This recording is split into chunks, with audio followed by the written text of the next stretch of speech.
함께 보실 말씀은 요한복음 4장 1절부터 14절까지 말씀입니다.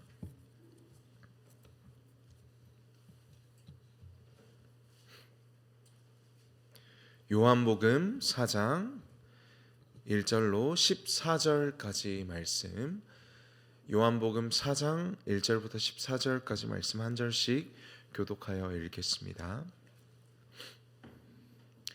예수께서 제자를 삼고 세례를 베푸시는 것이 요한보다 많다 하는 말을 바리새인들이 들은 줄을 주께서 아신지라.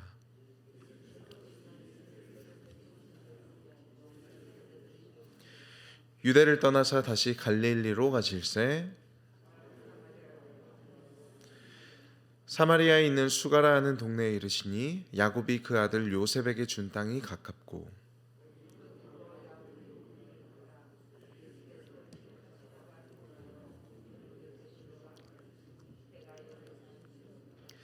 사마리아 여자 한 사람이 물을 기르러 왔음에 예수께서 물을 좀 달라 하시니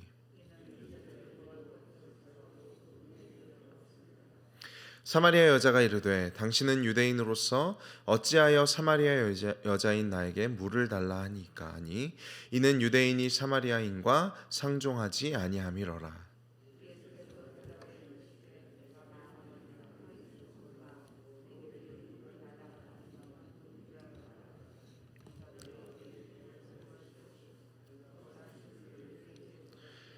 여자가 이르되 주여 물 기를 그릇도 없고 이 우물은 깊은데 어디서 당신이 그 생수를 얻겠사옵나이까.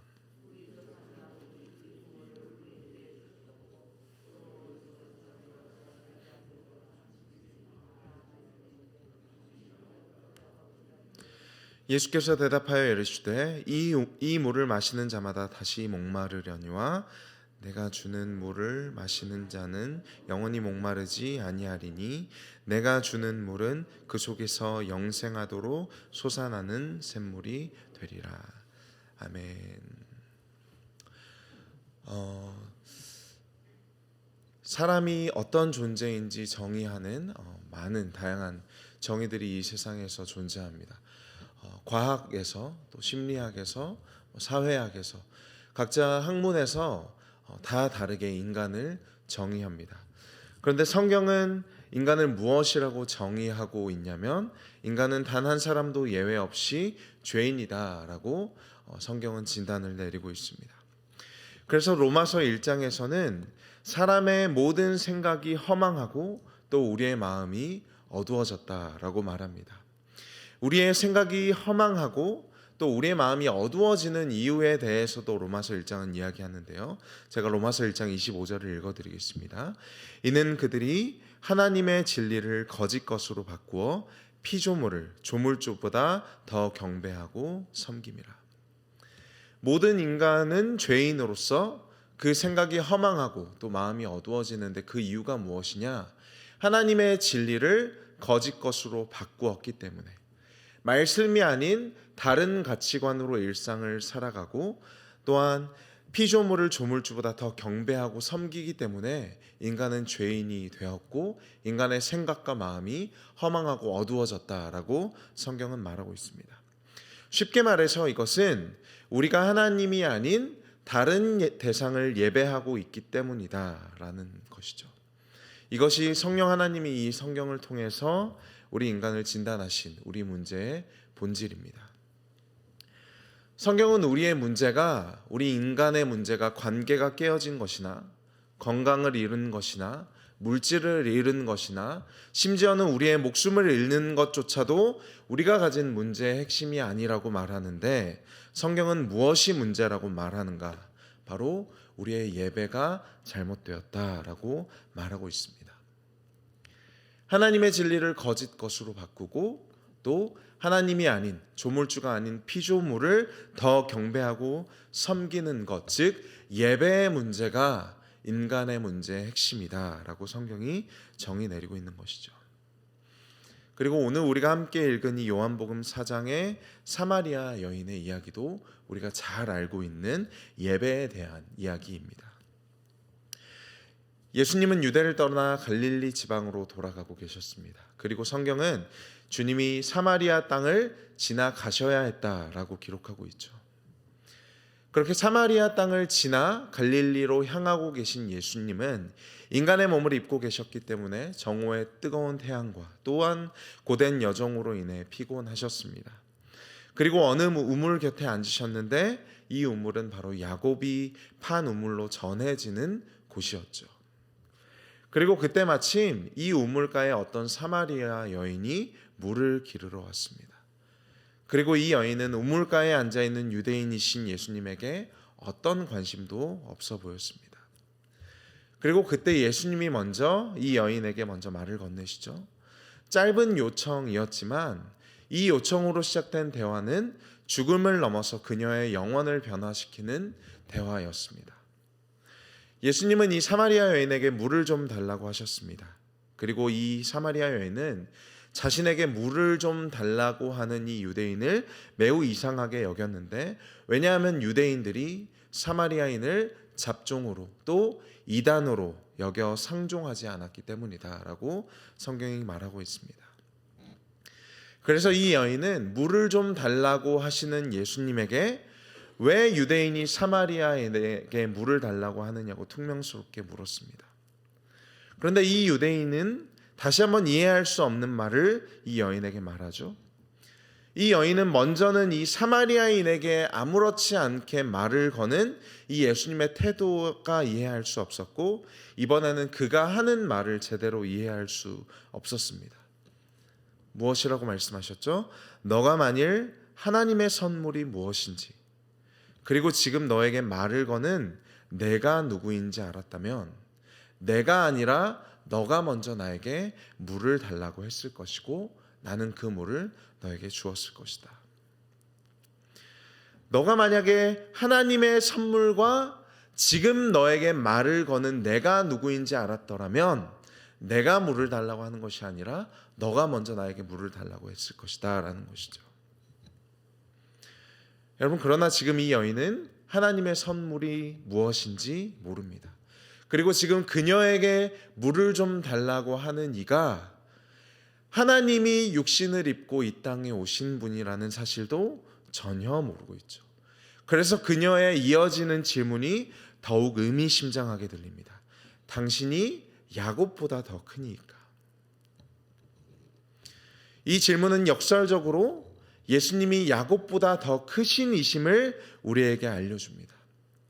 지금 예수님이 이 사마리아 여인과 대화를 나누시고 계신 이 우물은 야곱이 판 우물로 전해지고 있는 우물이죠. 그리고 이 여인은 야곱이 우리에게 준 이 우물조차도 우리의 갈증을 해결해 주지 못했는데, 당신이 나의 갈증을 영원히 해결할 수 있다는 것은 당신이 야곱보다 더 크신입니까? 라고 묻고 있는 것이죠. 이후 요한복음 8장에서도 유대인들과 예수님과의 대화에서 이와 비슷한 질문이 등장하는데요. 하나님과 함께한 믿음의 조상인 아브라함조차 죽음을 이기지 못했는데 예수님께서 영원히 나의 말씀을 지켜 행하는 자는 죽지 않을 것이다 라고 말씀하시자 유대인들이 예수님에게 이렇게 물었습니다. 그렇다면 당신이 아브라함보다 더 크니까? 그러니까 이 두 질문, 사마리아 여인의 질문과 유대인들의 질문은 같은 맥락인 것이죠. 우리의 조상, 하늘 사닥다리를 보았으며 천사들이 오르락내리락 하는 것을 보았고 하나님과 동행하였던 이 야곱의 우물조차도 우리의 갈증을 해결해 주지 못하는데 당신이 야곱보다 더 큽니까? 우리의 믿음의 조상인 아브라함조차도 죽음의 문제를 해결하지 못하여 죽었는데 그렇다면 당신이 아브라함보다 더 크니까? 이 사마리아 여인과 이 유대인과의 대화를 통해서 성경의 저자인 요한은 우리에게 동일한 질문을 던지고 있는 것이죠. 아브라함도 이기지 못했던 죽음의 문제, 야곱조차도 해결해 주지 못하는 우리의 영혼의 갈증의 문제를 주님이 해결해 주실 수 있으시겠는가? 그리고 우리에게 이렇게 말하는 것입니다. 아브라함보다 크시니 또 야곱보다 더 크신 이는 우리의 영원한 갈증을 해결해 주실 수 있다. 이 사마리아 여인과 예수님의 대화는 이사야 55장의 말씀을 성취하신 것이죠. 오호라 너희 목마른 자들아 물로 나오라. 돈 없는 자도 오라. 너희는 와서 사 먹되 돈 없이 값없이 와서 포도주와 젖을 사라.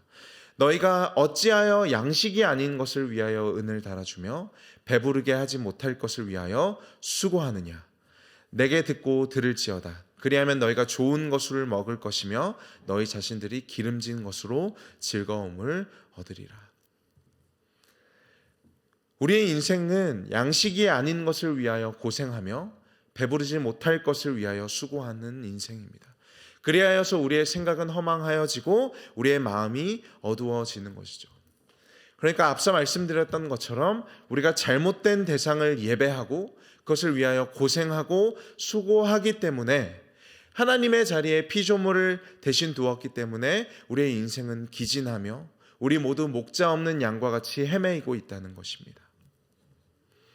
그러나 우리 주님, 우리를 찾아오신 예수 그리스도는 유대와 사마리아 정도의 간극이 아니라 하늘나라와 죄 많은 세상의 경계를 넘어오셔서 우리에게 생명을 주시기 위하여 이 땅에 찾아오셨습니다. 그리고 오늘도 이 새벽에 각자의 우물 앞에서 각자의 기도 제목을 가지고 모인 우리에게 동일한 질문을 던지시고 계시죠. 관계의 문제, 건강의 문제, 가족의 문제, 또 직장의 문제, 우리의 인생의 고난과 고뇌와 고독이라는 우물 앞에서 우리 모두 각자 기도하기 위하여, 우리의 물을 푸기 위하여 모였습니다. 여러분, 우리는 무엇을 그분께 기대하고 있습니까? 예수님은 사마리아 여인과 물 뜨는 문제를 넘어서서 앞으로 남편의 문제, 그리고 더 나아가 그녀의 영혼의 가장 깊은 갈증의 문제, 곧 하나님을 예배하는 문제까지 나아가실 것입니다. 그리고 그녀 안에 가장 깊은 곳에 있는 갈증을 들춰내셨죠. 오늘 이 새벽에 우리도 동일하게 우물 앞에 모여 있습니다. 그리고 우리 주님은 단지 우리가 가진 이 기도 제목, 겉으로 드러난 인생의 문제들을 해결해 주시는 것에서만 멈추실 생각이 없으십니다. 그분은 반드시 우리 안에 깊은 영혼의 갈증과 갈망의 문제, 영원히 해결하지 못하는 우리의 인생의 갈망의 문제를 우리에게 보여주실 것입니다. 그리고 그 깊은 영혼의 갈망의 문제를 오직 그분만이 만족시키실 수 있는 분이심을 우리로 알게 하실 것입니다. 여러분, 이것이 바로 영과 진리로 드리는 예배입니다. 인생의 겉으로 드러나는 문제를 가지고 주님 앞에 나아오는 것을 넘어서서 우리의 영혼의 깊은 갈증을 가지고 주님 앞에 나아가서 그 갈증을 채우시고 우리를 만족하게 하시는 주님을 만나는 것이 바로 진정한 예배입니다. 오늘도 이 새벽에 우리에게 말을 걸어오시는 주님의 음성에 귀 기울이시길 바랍니다.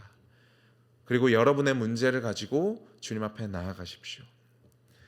남편이 6이 있었다고 할지라도, 모두가 경멸하는 세리이던, 또 밤이 새도록 수고하였지만 얻은 것이 아무 것이 없었던 어부였던, 풍랑 가운데 두려움 가운데 사로잡혀 있었던 이건 누구든지 예수께 나아가면 우리 주님은 우리에게 최고의 선으로 우리의 인생의 표면적인 문제를 넘어선 우리의 영혼의 가장 깊은 갈증의 문제를 채워주실 것입니다.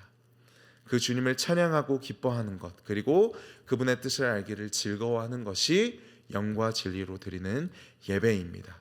오늘도 부르신 삶의 자리에서 주님과 동행하시며 우리의 문제를 넘어서 우리의 갈증을 채우시는, 우리의 영혼의 깊은 갈망을 만족해 하시는 주님과 함께 동행하시는 예배자 되시기를 주님의 이름으로 축복합니다. 기도하겠습니다. 하나님 감사합니다. 오늘도 우리의 기도 제목을 가지고 우리 각자의 우물 앞으로 모여 하나님 앞에 기도하며 나아갑니다. 우리 인생의 문제들, 가정의 문제와 남편과 자녀의 문제와 직장의 문제, 우리 인생에 해결할 수 없는 고난과 고뇌와 고독의 문제를 가지고 주님 앞에 나아갑니다. 주님이 새벽에 우리에게 말씀하여 주시고 그 문제들 가운데 자리 잡고 있는 우리 영혼의 깊은 갈증의 문제, 하나님을 예배하고 하나님을 만나기를 원하며 하나님을 소망하는 그 깊은 갈망 가운데 우리를 만나 주시는 주님께서 기뻐하시는 예배자로 세워지게 하여 주시옵소서. 예수님의 이름으로 기도드립니다. 주기도문 하겠습니다.